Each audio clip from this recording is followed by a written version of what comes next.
My name is Diman Nyembwe. I'm originally from the southern part of the Democratic Republic of Congo, and I'm currently an entrepreneur and the YMCA DR Congo ambassador in the US and around the world. My family and I left the Congo because of some ethnic conflict. We went to Zambia, where we were refugees for a short period of time, and we immigrated to the US. As I left the Congo was also coinciding with the fall of President Mobutu, who was actually an element that the international community did not want anymore with the end of the Cold War. And so at the same time, you had a regime change in Rwanda, which actually led some of the Hutus who were in power in Rwanda to come into Congo as refugees because Tanzania and Uganda refused them because of the potential that that could have had on their national security. The Rwandan conflict is essentially about two groups of people, the Hutus and the Tutsis, living in Rwanda. And for a long time, the Tutsis were marginalized because the Hutus were in power. So the Tutsis had to live in exile in Uganda, in Tanzania, and some in DRC.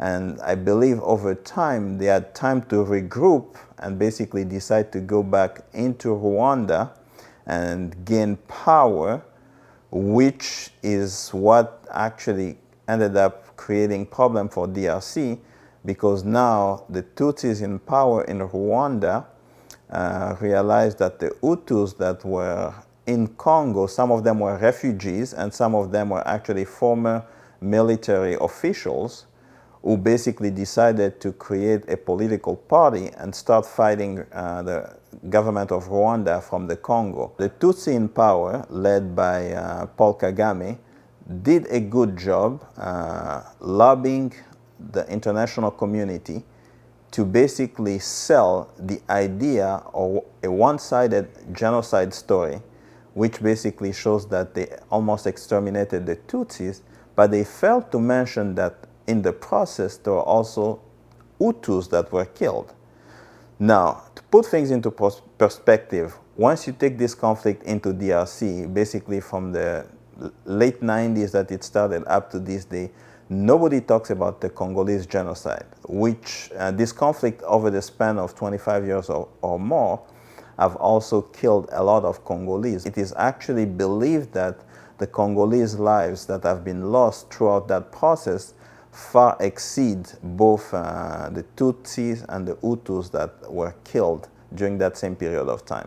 But it's just that because the Congolese have not talked so much about it, which is a reason why, as a Congolese citizen, I decide to take time to talk about this, because I feel that it's a responsibility that I have to share my story so that people can also make judgment, not based on emotion, but based on fact, because as we talk about this conflict, it's well documented by the United Nations, by the US, and several other foreign governments. So we've got to get everybody talking on this subject so that we can have a clear story and a more balanced story about the conflict, and therefore believe that we will get to the point where people can reconcile and start talking about truly building the relation between Rwanda, Uganda, and DRC.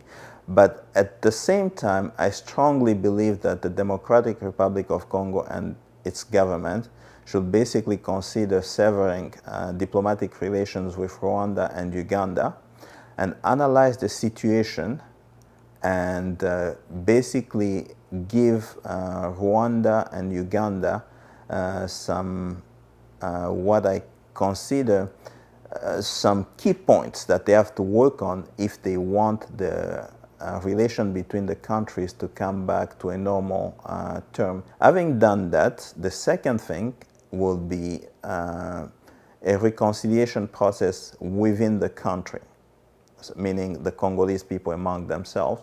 And then number two, the Congo has to play a role in reconciling the Tutsis and the Hutus in their native Rwanda. We cannot have Hutus in Congo and Tutsis in Rwanda and hope to accomplish something. So we have to take the Hutus back to their country, which is Rwanda, and allow them to have that communication with each other in their own country and try to solve that problem.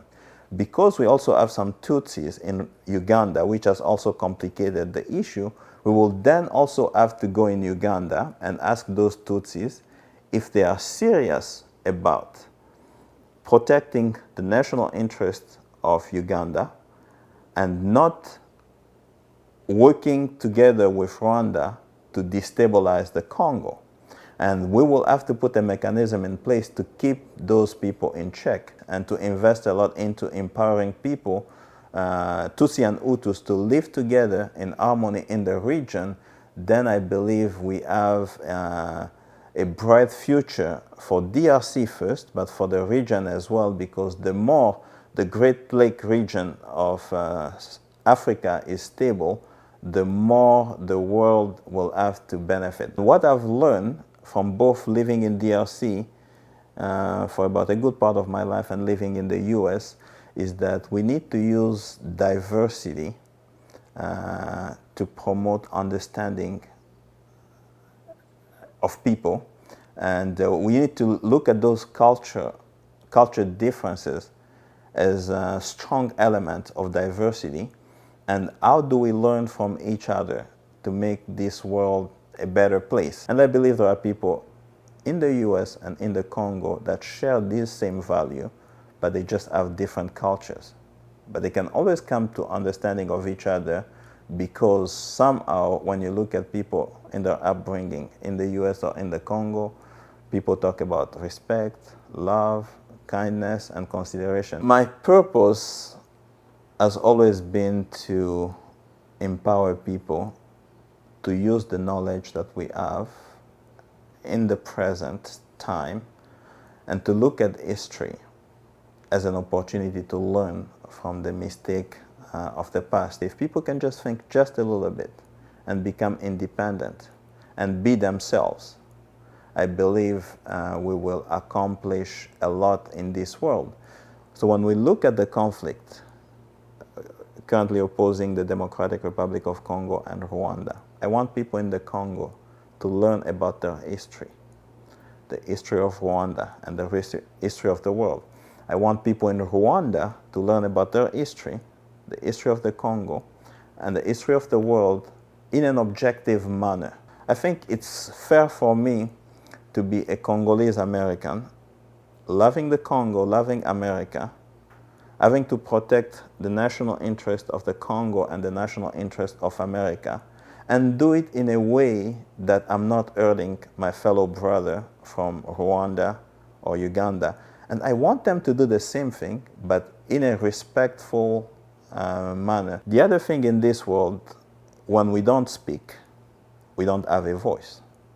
When we're not at the table, our input cannot be considered.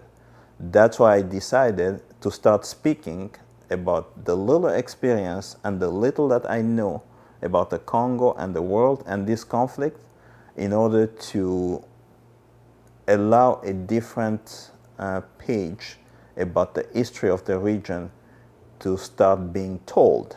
So I hope that with that, it will be the beginning of so many things that are going to be told about the region to impact the region in a positive way.